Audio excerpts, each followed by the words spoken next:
Assalamualaikum warahmatullahi wabarakatuh.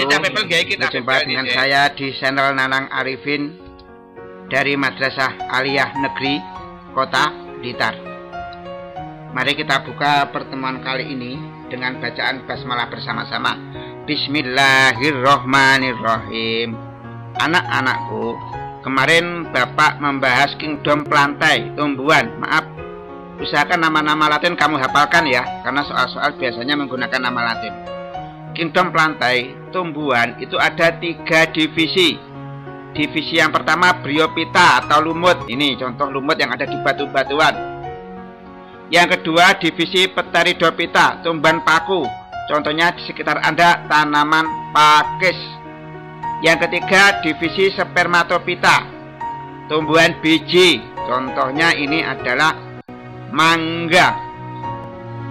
Mangga itu tanaman berbiji. Nah, kita sekarang membahas tumbuhan lumut. Nah, ini saya jelaskan. Ini adalah letusan Gunung Agung di Bali.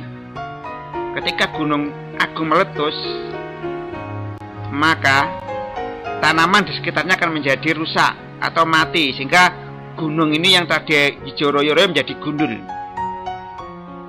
Nah, setelah letusan Gunung Agung yang tanah menjadi gundul, tidak bertumbuhan, ada seorang peneliti yang namanya Profesor Anwari, dia alumni Institut Pertanian Bogor.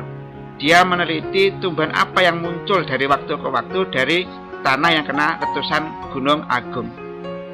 Nah, yang pertama muncul itu pasti tumbuhan lumut sebelum tumbuhan lain muncul. Nah, karena tumbuhan lumut dikatakan sebagai tumbuhan perintis, yaitu tumbuhan pelopor sebelum tumbuhan lain tumbuh. Nah, kita sekarang pertemuan kali ini membahas kingdom plantae divisi Bryophyta, tumbuhan lumut. Ada 4 tujuan pembelajaran. Yang pertama, siswa dapat menjelaskan ciri-ciri tumbuhan lumut. Ini contoh, ini tumbuhan lumut ya. Ciri-cirinya bagaimana? Yang kedua, siswa dapat menjelaskan klasifikasi pengelompokan tumbuhan lumut. Yang ketiga, siswa dapat menjelaskan struktur tumbuhan lumut. Yang keempat, siswa dapat menjelaskan reproduksi. Reproduksi itu perkembangbiakan dari tumbuhan lumut. Kita bahas persatu. Selanjutnya kita membahas sebutkan ciri-ciri tumbuhan lumut. Ini ada lumut hati, lumut tanduk, lumut daun. Dia dimasukkan lumut karena punya ciri-ciri. Apa ciri-cirinya? Yang pertama berukuran kecil. Ini tumbuhan lumut berukuran kecil, tapi dapat membentuk koloni berkelompok yang menjangkau daerah yang luas. Ini tumbuhan lumut terdiri dari beberapa tumbuhan. Yang kedua, tumbuhan lumut mempunyai klorofil, zat hijau daun, sehingga tumbuhan lumut berwarna hijau. Mengapa? Karena mengandung klorofil. Yang ketiga, mengalami metagenesis, pergiliran keturunan. Ada fase gametofit dan ada fase sporofit. Tapi yang lebih dominan adalah fase gametofit. Nah, ini perkembangan tumbuhan dari tumbuhan lumut muda menjadi tumbuhan lumut dewasa. Tumbuhan lumut dewasa punya antheridium, ini jantan, archegonium betina. Antheridium menghasilkan spermatozoa, archegonium menghasilkan sel telur. Ini masa gametofit.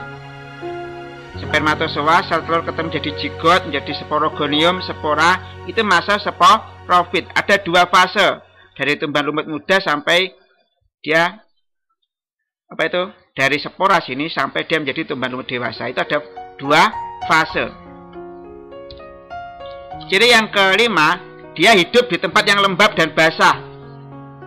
Yang keenam, pada permukaan luarnya terdapat lilin agar untuk bisa menahan masuknya air. Tumbuhan lumut ini peralihan dari Talophyta. Talophyta adalah tanaman yang tidak dapat dibedakan akar batang daun ke Cormophyta, punya akar batang daun. Kita lihat lumut hati, lumut tanduk tidak punya batang dan daun akar.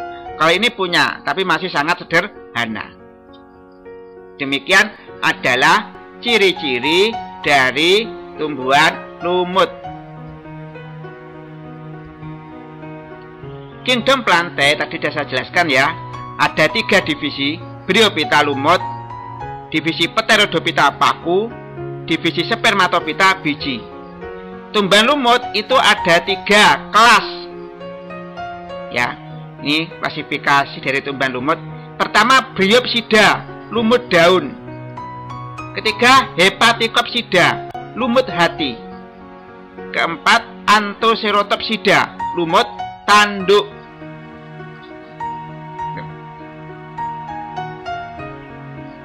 Saya lanjutkan. Nah, bagaimana ketiga organ? Bagaimana organ akar pada tumbuhan lumut dari lumut daun, lumut hati, lumut tanduk? Akar pada tumbuhan lumut itu adalah akar semu atau rhizoid, terdiri atas sel-sel yang bersambungan dan bersekat. Fungsinya apa ini akar-akar rhizoid ini ya? Ini akar-akar ini ada akar-akarnya ini ya, ada akar-akarnya. Fungsinya untuk melekat pada substrat dan menyerap air dari unsur hara. Itu fungsinya. Akarnya masih semu, bukan akar sejati. Lanjutnya, bagaimana batangnya? Lumut daun, ini lumut daun. Maaf, lumut daun seperti ini ya, yang menempel di batu-batuan di tembok. Kalau kamu perhatikan kan seperti jarum-jarum kecil-kecil itu ya. Nah, kalau kamu perhatikan dengan menggunakan mikroskop, bentuknya seperti ini. Lumut daun, Bryopsida. Dia punya batang, dan punya 1 pembuluh angkut. Padahal biasanya pembuluh angkut ada 2, xilem dan phloem. Dia hanya punya 1 pembuluh. Xilem itu mengangkut air dari akar ke daun, phloem mengangkut hasil fotosintesis dari daun ke seluruh tubuh tumbuhan. Ini hanya 1 yang mengangkut air dari akar ke daun, mengangkut hasil fotosintesis dari daun ke seluruh tubuh tumbuhan. Lumut hati seperti ini bentuknya. Dia tidak punya batang dan tidak punya pembuluh angkut. Bentuknya berbentuk seperti talus, lembaran-lembaran. Yang ketiga, lumut tanduk, Anthocerotopsida. Tolong dihafalkan nama-nama latinnya ya. Lumut tanduk itu juga tidak punya batang dan pembuluh angkut. Ini bentuknya ini seperti lembaran atau talus. Ini adalah sporofitnya. Bagaimana daunnya?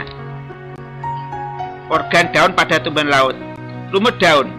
Dia mempunyai daun yang sederhana dan ada pembuluh angkut di ibu tulang daun, serta di sini itu ada kloroplas. Lumut hati, Hepaticopsida. Dia tidak punya daun. Lumut tanduk ini, dia juga tidak punya daun, seperti itu. Bagaimana reproduksi pada tumbuhan laut? Lumut ya. Ada generatif, ada vegetatif. Generatif itu aseksual, melibatkan lumut jantan, lumut betina. Vegetatif itu tidak melibatkan lumut jantan, lumut betina. Secara generatif itu mengalami metagenesis, pergiliran keturunan. Ada generasi gametofit, ada generasi sporofit.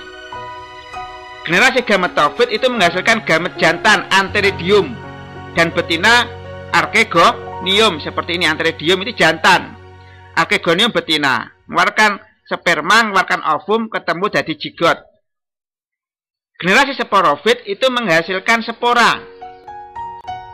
Yang dominan pada tumbuhan lumut adalah fase gametofit yang dominan di sini. Lalu bagaimana prosesnya, reproduksinya secara generatif?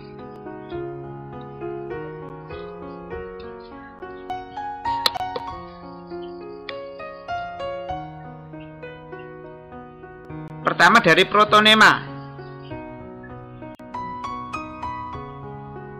Protonema itu tumbuhan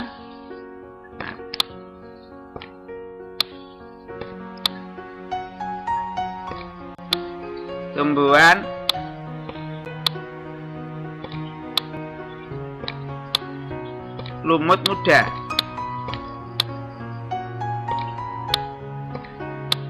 tumbuhan lumut yang masih muda.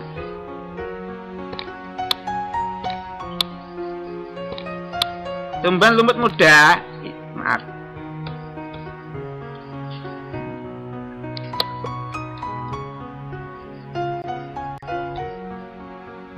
Ini nanti ya, tumbuh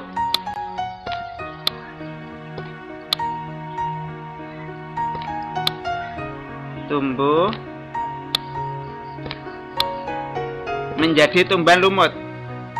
Tumbuhan lumut ini memiliki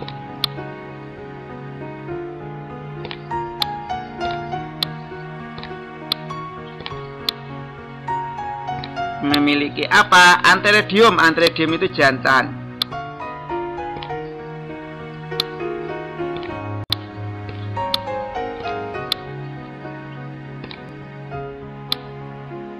Archegonium itu adalah betina.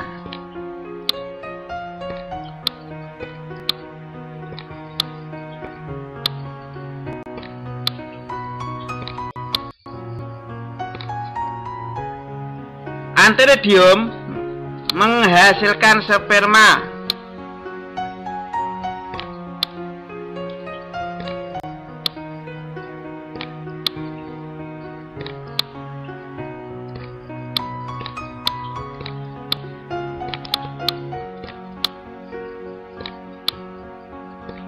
Sel telur, Archegonium karena betina menghasilkan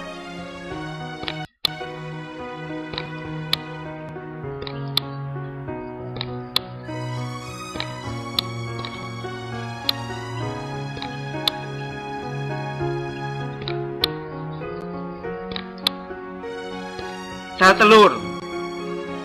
Sperma sel telur bertemu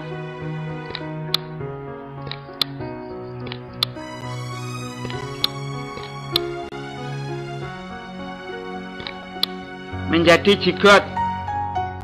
Zigot tumbuh menjadi sporogonium.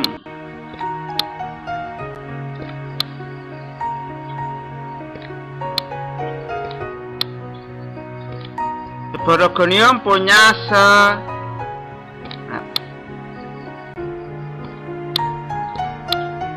sporongium.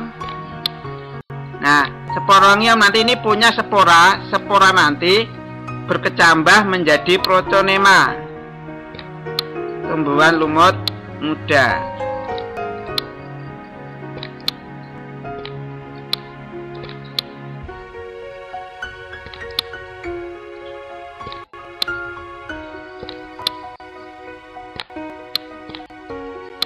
Jatuh ke tanah spora nanti ya, ini spora menjadi protonema, tumbuhan lumut muda, dan kembali siklusnya. Ini mengalami dua fase, gametofit, sporofit.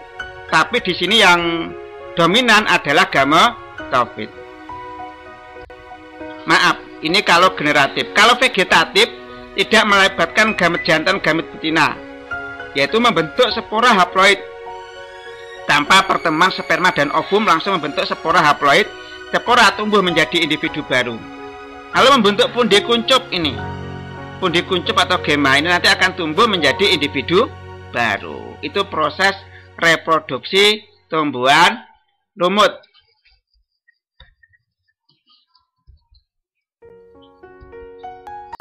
Ya, mari kita akhiri pertemuan kali ini dengan doa akhir majelis. Subhanakallahumma wa bihamdika asyhadu alla ilaha illa anta astaghfiruka wa atubu ilaik. Dengan agama hidup menjadi terarah, dengan seni hidup menjadi indah, dengan ilmu hidup menjadi terarah. Wallahu muwaffiq ila aqwamit thoriq. Wassalamualaikum warahmatullahi wabarakatuh.